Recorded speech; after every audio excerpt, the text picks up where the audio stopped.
Welcome back, ladies and gentlemen, to another match at the Acer Team Story Cup, the ATC, and we have today a match between Team Acer themselves, and they are going up against Team Millenium. So it's going to be a pretty decent StarCraft 2 evening for all of you out there. Starting to the top right of merry-go-round, we have the starting player for Team Millenium. It is a ForGG, and he's going up against a Zerg player in this first match. At the bottom of the map, we have for Team Acer, Bly. And this is actually one of the newer maps that we have in the map pool. It's merry-go-round, and it's pretty cool.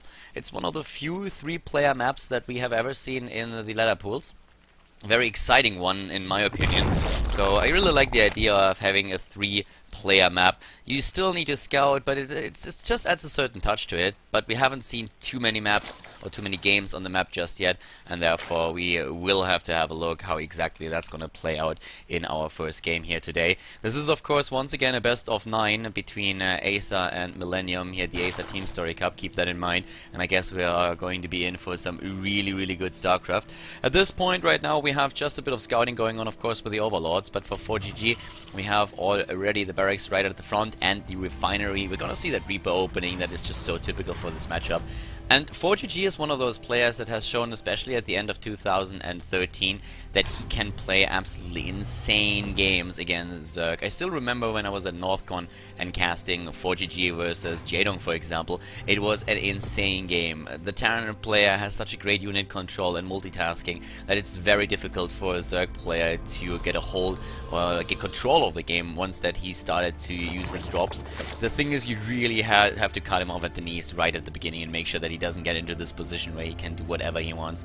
So Bly has to be very careful of a good Overlord spread here if he really wants to make sure that the drops are not going to do a lot of damage against him. It's not going to be easy for him, but he's a player that is really, first of all, he's very aggressive. He's also kind of innovative when it comes down to like finding new timings and attacks, and he's just someone that you should never underestimate. Bly definitely not the best player that we have in Europe, but he's definitely someone who can take like a single map against any player. So ForGG has to be careful there. And another thing is that ForGG is actually one of those Terran players that seems to be a little bit underrated, especially in Europe these days. But he's very strong indeed, and if he's in tip-top shape, then you better watch out, because he's out for blood. So at this point we have the expansion, of course, about to start for ForGG, and at the same time the Reaper is already making its way over to the bottom of the map. So far we have a commitment to a second Reaper too. That one can of course protect the SCV here, and depending on how exactly the game goes, might join the first one and try to take down a few of the Harvesters. Lings for now, that's all that he needs. He has actually 6 Zerglings already and goes for double queen. Reaper doesn't get the kill off against the drone, and I highly doubt that he will be able to do that. And here are those 2 Zerglings that might just try to sneak past and kill the SCV. We've seen that quite a lot in the past, and it depends on the movements on the second Reaper, who's actually now moving back. So apparently I got an inkling what's going on. Second Reaper is the bodyguard of the SCV that builds the command center here. If those Lings are able to just sneak past, then you find yourself always in quite some trouble.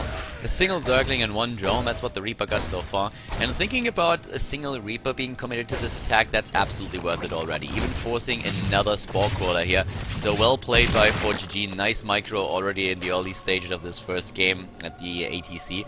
And we see in the main base the commitment to the third command center. If you think about this matchup, like traditional ways how most Terran players play it is either going into that third CC or starting off with the second gas and then going into the cloaked Banshees. But we also saw a couple of players, for example, Happy, that really tried to rely on aggressive timings with, let's say, a double factory, an early Blue Flame Hellion upgrade, and then a sneaky move into the opponent's natural. So that's something that can definitely win you the game, but ForGG is playing this a little bit more standard, whereas we have now here at the bottom left the double gas also for taking out for Bly, so he cannot only go into the speed upgrade, which, as it happens, he didn't start yet, but he could also just go straight into the lair tech. Well, we have apparently the German stream with a bit of lag issues here, but resolved right away, so no problem at this point. But what we currently have walking towards, or driving towards, the bottom of the map is the initial task force of ForGG, going up against the Triple Queen here. And as long as there's only 2 Hellions and 2 Reapers, he's not going to be too worried about that. The Zerglings choosing, well, actually pretty decent timing to move in here, might be able to kill 1 Harvester, not more than that, because the Hellions are already on their way back, so not really a big deal for them to make sure that those Zerglings don't accomplish anything here. talking about accomplishing things, the Overlord in the main base at least had a look at the double command center, and also here at the front at what's happening with the 2 add-ons that we see there. So gets the scouting information, pays for it though with its life, and we still do not have speed. Bly is completely foregoing speed. He uses the 100 gas that he has and goes instead into the +1 attack upgrade. Also the Roach Warren on the way. We have the second evolution chamber being built, and that could well be a Roach timing that he's trying to utilize here. Reapers in the main base, on the other hand, are gonna find out pretty soon what's happening, at least they should.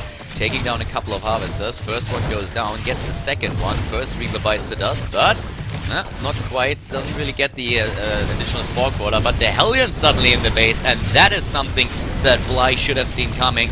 Now suddenly with those Hellions, the Queens are trying to make their way over, but the creep is not completely spread between the bases, doesn't connect here properly. So the Queens are very late to the party, and already a lot of Harvesters dead and dying. 16 in total, and the Hellions, they aren't even done just yet. They make their way over to that natural kill, more mining time. The Zerg player is losing quite a lot here, and yes, another... Oh my god, if he would have gotten that last shot off, that would have been amazing for ForGG and absolutely horrible for Bly. 19 Harvesters apparently killed, and that's interesting. Apparently GameHard used something new on their overlay. I really like this. So 19 Harvesters have been killed. We can also confirm this, of course, with the resources lost here. 20 in total. That includes the original drone that was killed with the double Reaper harass that we saw at the beginning. And as it happens, we have for ForGG now quite a lot of bunkers built, because he of course saw that there is already a Roach run, that there are upgrades, and he is expecting a Roach timing, or at least the possibility of a Roach timing. So he says like, well, I killed so much right now, I'm definitely in the lead here. With all that I have, I'd rather play this safe than lose the game now to, like, rather than lose to like a very stupid move on my end and playing it too greedy. So a very smart choice by him, but Bly, droning up again after the losses on the Harvesters here, decided that it's time to change the MO a little bit and instead move straight into a Spire attack. So goes for that right now. And in terms of the Harvester count, we have 50 versus 50 with the third base now being taken for Bly. Not really an ideal scenario for him. He definitely wants to be in a completely different position right now with a lot more Harvesters, a better economy, and a third base if he goes for that at all. Even have him with the macro hatch in the main base. But well, beggars can't be choosers, and at this point he finds himself in a situation where he has to take what he gets, and that's not, that's at least a block here on the command center on the third for a little bit, and also the scouting information for that. Baneling Nest is on the way, more Harvesters being built, but the problem for him really being that ForGG is already going into the double upgrades here with the engineering bay. We have also the armory lined up so they can start the +2/+2. And actually that's quite interesting, since we also saw just a blue post today where Blizzard was talking a bit of how they wanted to change Terran slightly, because Terran versus Zerg seems, in their opinion, a little bit too favored for the Zerg these days. So they are contemplating of just decreasing the costs for the +2/+2 and +3/+3 upgrades. There might be something that we're going to see there, or change the Hellions a little bit. So it's going to be interesting to see what they're going to decide to do in the end. But for now, we have actually just ForGG utilizing those medevacs and trying to just move in at one of the bases. He's really putting them to some use and keeping the Zerg player on his toes. At least the main base is now being attacked, and there are no Mutalisks just yet, but 11 of them are about to spawn, and that will put an end to that. Whoa, but one of them immediately dies. Well done here by ForGG, immediately going straight for the snipe on the Mutalisk. Now one of the medevacs is already down. Mutalisks are being attacked once again, but this time they survive. Nice transfuses here as well to make sure that that stays this way. One of the Queens goes down in the end, but the medevac here will also just crash down once the Mutalisk slows the distance. So for now, the Terran player not really doing too much with that aggression here. Wasn't really able to kill too much with this. But if you just look at his position in general, with the 3 bases, with siege tanks here against potential ground attacks, then you will already realize that he's in a very solid position. Harvester count is 64 against 68. He has the additional mules. He's solid on 3 bases with siege tanks as well. And also quite a few missile turrets that he just built. So it's not like the Mutalisk can just fly in and do a lot of damage or anything like that. Bly has to be indeed very careful how he approaches this right now. He might have the worker supply, but he's definitely lacking the army supply. And in terms of upgrades, it's not like he's ahead or anything. Whoa, needs to be very careful here. Kills like 1 or 2 of those Marines, but not doing too much after that. What I really like about what Bly currently does is that his creep spread is absolutely phenomenal. You can really tell that he's in one team with Scarlet. I mean, apparently whatever she does to keep her creep spread like that, Bly has taken a page out of her book, because his creep spread is absolutely ridiculous at this point. Very great job with his mechanics. But still, the army size that we see for ForGG now crossing the map, that's something that has to worry him regardless. The creep is already being cut down here by the scans that we see for the Terran player. And for Bly, this is now one of those situations where he starts to be the one that's being pressured here. We have even the 4th base now set up for Bly, but ForGG is moving out. And he has by now the +2/+2 nearly completed, at least the attack upgrade. Armor still waiting a little bit, and he's utilizing the mobility that he has thanks to his medevacs, dropping onto the high ground here and starting to attack this 4th base, whereas Bly is just trying to go for counter pressure, moving in straight at that 3rd base. The Banelings, whoa, it's a party! Oh my god, 23 harvesters have been killed immediately within an instant. Absolutely amazing move here by Bly, and that definitely cut short the worker supply that we have there for ForGG. But this turret bastion that we see over there, that's something that he cannot simply take down, so he has to move back again. Medivacs on their way, trying to deny this 4th base once more, but Bly is also setting up another hatch to the right side of the map, so he's really trying to make those moves that bring him back into the game. And with the harvester count for ForGG only being down at 45, he might have a chance to do that. I mean, at least he's trying to do whatever he can. The resources lost are currently still in ForGG's favor, but only by the smallest of margins. Here come the Mutalisks once again, take down the Marines. Great job at that, and that drop is not going to do anything anytime soon. Marauder dies as well, but the rest of the Terran army is still going forward. Claiming the Xel'Naga watchtowers, forcing the creep back once again with a good scan here. He did that several times already in this game. ForGG really trying to take that map control. And Bly doesn't have the bank yet. Both of them are on 2 upgrades, if I'm not mistaken. Yep, that's indeed the case. +1 attack upgrade for the siege tanks also done. And here we go again, the counter aggression to the top once again, and for that 3rd base. Forces the Terran player back. He's moving in already. Was trying to go for an attack on his own, trying to take down this base, and he's actually doing quite some damage. But Bly forced him back for now, took down another couple of harvesters, 13 additional ones being killed. Terran player still trying to just go for the counter aggression here, but he's really running low on harvesters by now. 39 against 72, and we have another force of units trying to cut down the reinforcements here. And yeah, it looks really like ForGG is starting to struggle a little bit, at least against those counter-aggression. Bly knows that he cannot really face this army, so counter-aggression is the only thing that is left to him. 120 army supply against 82, and he's doing what he can, but at some point he will have to face the music, and that's the big army that is currently crawling across the map for ForGG once again. Even an orbital command is still being contaminated here in midair. The Lings are still in position, but this hatch is already gone. And now we have even a burrow being researched. That might lend itself to a really nice setup of Baneling traps, but he needs those if he wants to cut down the Marine army of his opponent.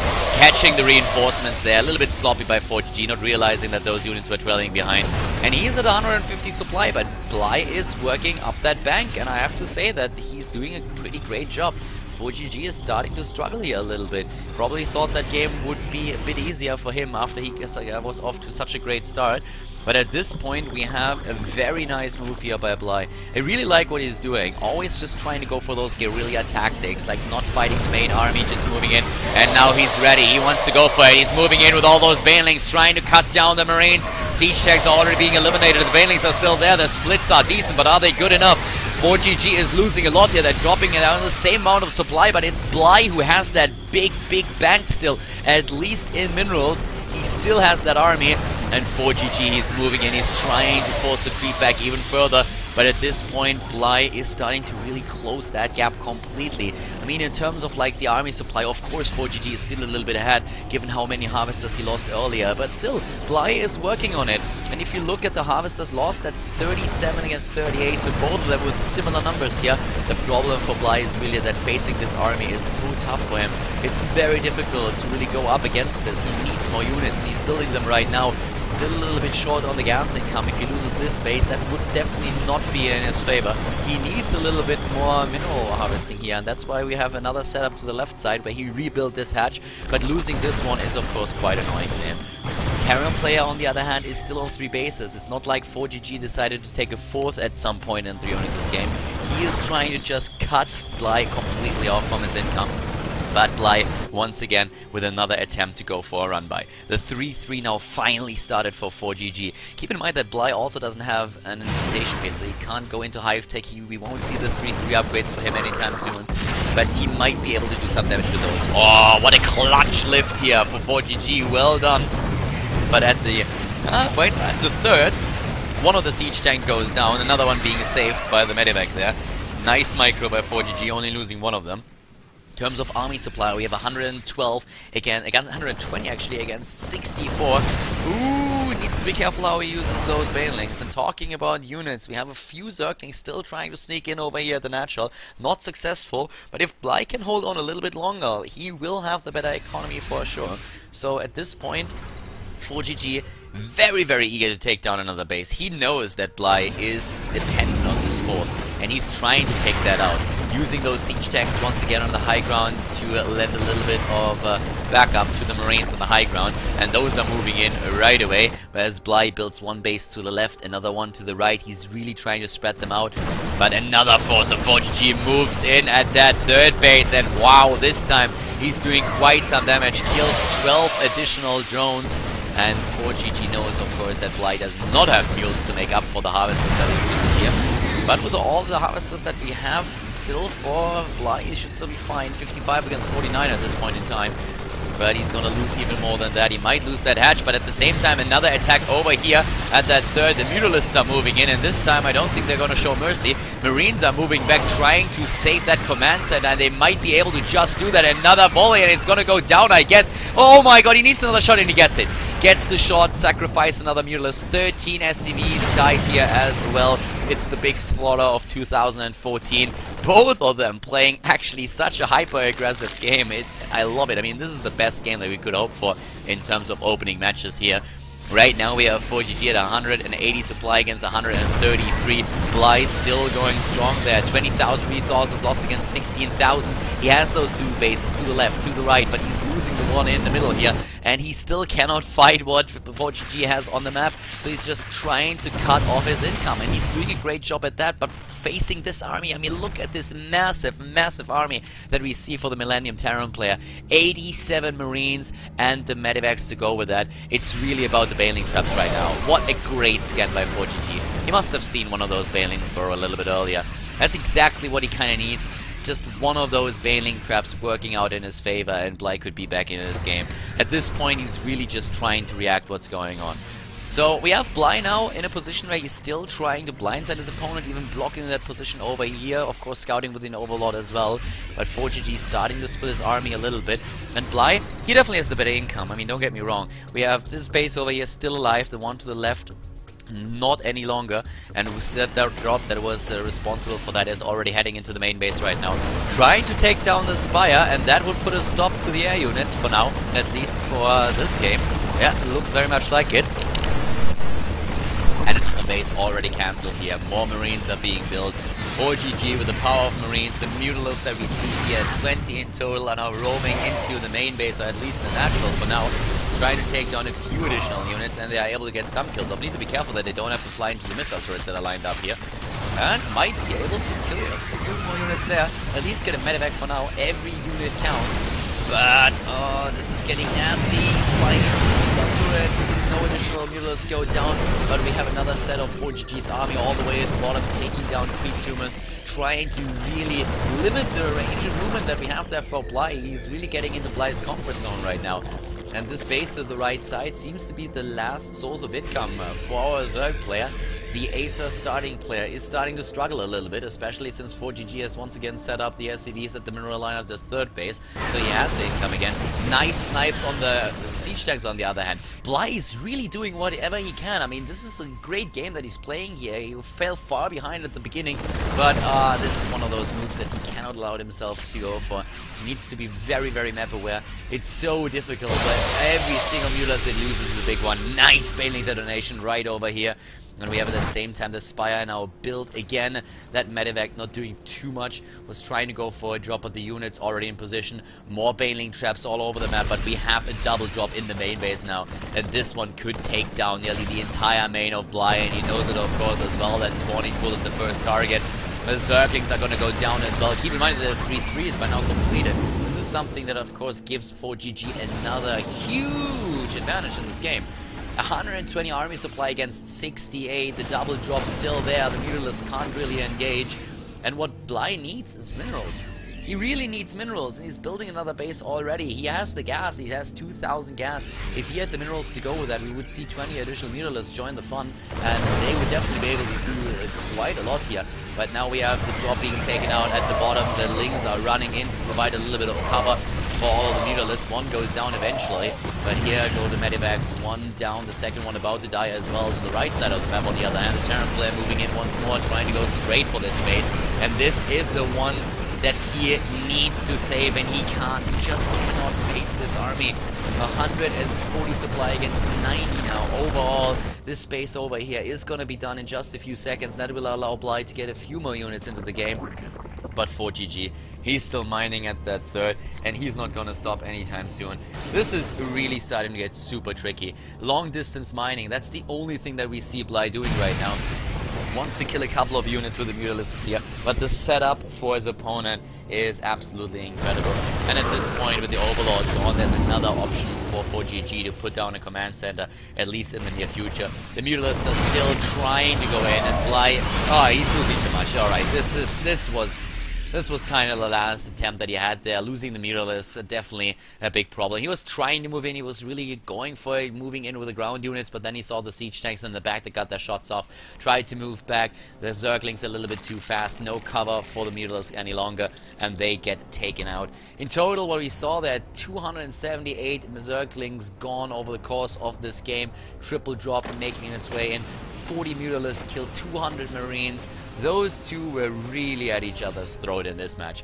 Now we have the double drop coming into the main base once again, and that is going to put a stop to the aggression that we see from Bly, because he has to move again back once again. He's going to lose a little bit too much here. One Mutalisk down, the second one about to die, and he might even get, well, against the Baneling, he has to go for the pickup here, unless he wants to split. Moves back. Can use that, and I don't even think that he's going to lose both of those Medivacs. No, he can just simply drop over here, and that's all that he needs. To the right side of the map, another attack here. This base, of course, long gone already. We saw that earlier, and the Marines making sure that this is going to stay this way.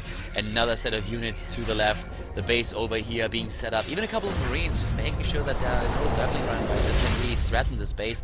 The call-down mules immediately. And the ground army here, the Baneling is actually getting their shots off. But by now, Bly's army supply is really tiny. It's 30 against 120. That's like a fourth of what we see for ForGG. The base over there is, I don't think, going to happen anytime soon, especially with another drop already trying to aim for the Spire. And you know what? I think he's going to get it, because there's no units nearby. There are no queens for the transfuse. The Spire is gone once again. No more Mutalisks for him.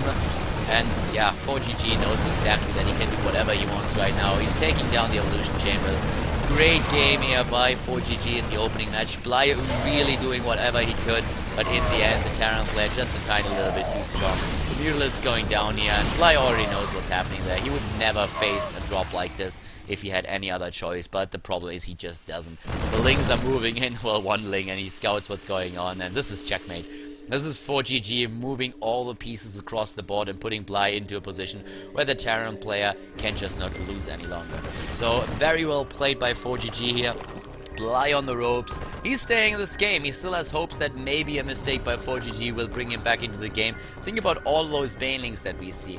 If, for example, the Terran player moves the big bulk of his bio army over one of those Baneling traps and Bly gets off that hit, that might enable him to come back. But it's a miracle that he's hoping for here, and he knows it as well.